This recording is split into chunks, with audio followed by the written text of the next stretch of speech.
Thinking of end-of-life matters can feel uncomfortable and cause some anxiety. It isn't common to think about the end of life when it seems, or so we hope, it's so far off in the future.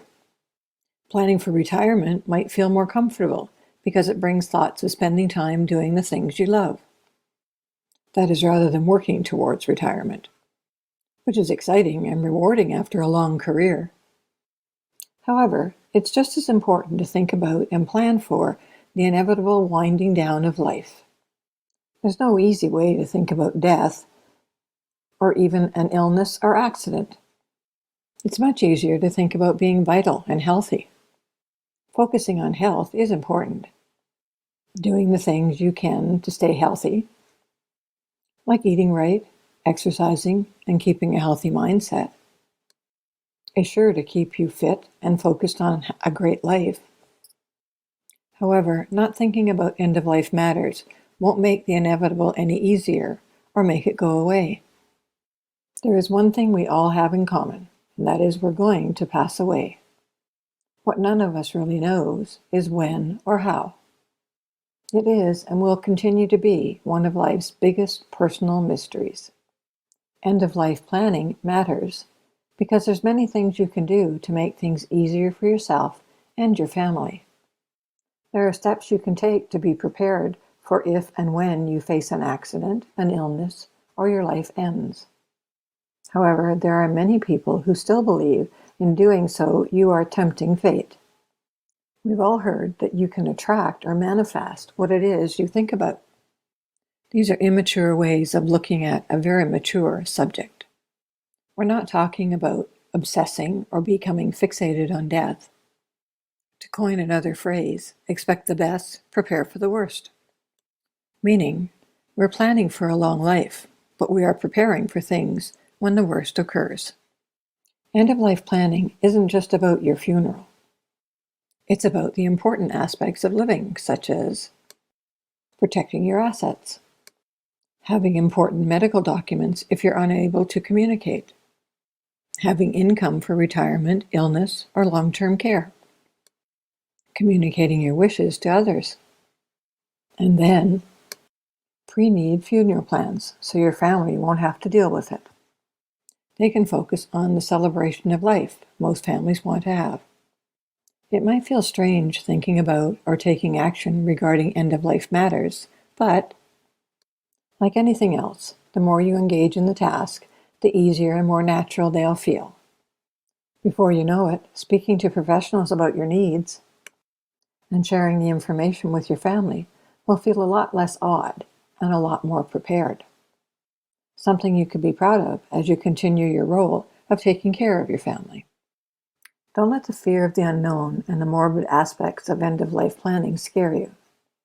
Be brave and do what it takes to plan ahead so you and your family are as prepared as possible.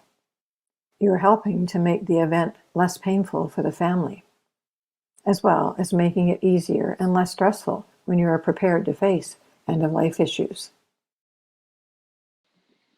As you're thinking about these end-of-life matters, think also of the ones you're leaving behind.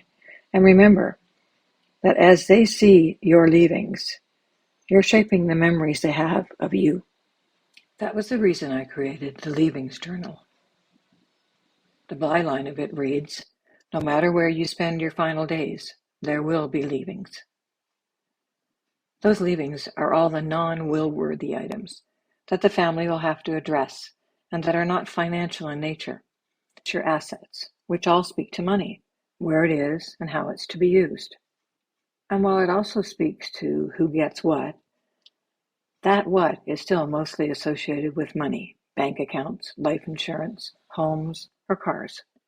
But our lives and what we leave behind is so much more than dollars and cents. We all have stuff that our children, grandchildren, brothers, and sisters have to deal with. Take a wander in your mind around your house. There's furniture, dishes, bedding, clothing, for some of us, living aids like canes, walkers, scooters, and even my own trusty trike I use to get out and about along the river and lake pathways. All of this needs to have something done with. challenges those we leave behind have is in giving away or actually throwing away something a loved one used on a daily basis. To them, it may feel like an act of disloyalty or disrespect to pitch it into a green garbage bag or bin. You need to give them permission and guidance as to what you would like them to do with it. The purpose here is to ease their mind, remove any feelings of guilt they have when ditching those well-worn but still usable slippers mom or dad wore every day. You've told them it's okay. With all that stuff in mind, I created different sections in the book Leavings for you to list all of those important tangible and intangible items. I've labeled one, My Treasures, with a page describing what those might be: artwork, jewelry, watches, special books. Another's labeled My Stuff. Another, Charity, which is simply a place to include charities you support, not necessarily financially, that the family might direct items in the My Stuff section. Each page has 4 simple boxes to check indicating what they might do with them. The boxes are simply charity, recycle, trash, or save for someone special, and your rationale for addressing that person. The digital items section is something relatively new and possibly somewhat of an annoyance, but nonetheless something we all have to address, and we all seem to have. Digital thus, such as passwords, online presence, email addresses, groups you've joined, online friends you've made, Facebook pages, Amazon, Netflix, and others that will come along before you go, I'm sure. The sections each have a cover page that explains the rationale for their inclusion. But to put it simply here, no matter how adept or inept we are with computers, we all have a digital footprint somewhere, even if it's just an email account. And having experienced learning of the death of a lifelong friend on her own Facebook page before it was taken down was shocking and very painful.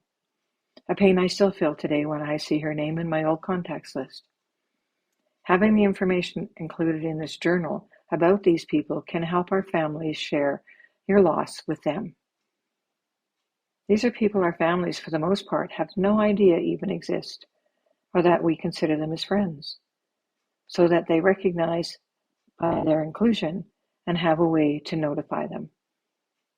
Now that's just me. You may have no desire to have these people or groups of people be made aware of your passing. If so, then you can just ignore this section. However, if you've read or listened to this long, then you may be interested in the sequel to Leavings that shares what others have been writing about on the same topic.